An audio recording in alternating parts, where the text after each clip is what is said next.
আমি যখন ছোট ছিলাম খেলতে যেতাম মেঘের তলে।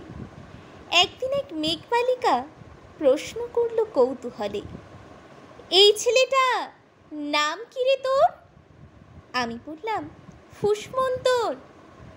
মেঘবালিকা রেগেই আগুন, মিথ্যে কথা, নাম কি অমন হয় কখনো?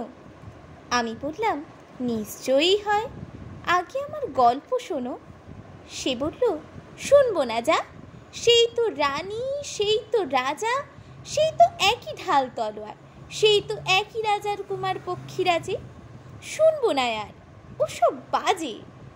আমি বললাম, তোমার জন্যে নতুন করে লিখব তবে।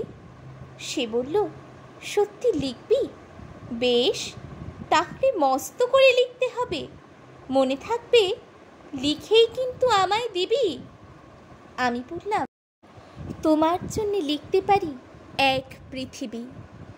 লিখতে লিখতে লেখা যখন সবে মাত্র ২-৪ পাতা, হঠাৎ তখন ভূত চাপলো আমার মাথায়।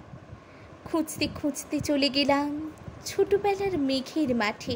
গিয়ে দেখি চেনা মুখ তো একটিও নেই তল্লাটে।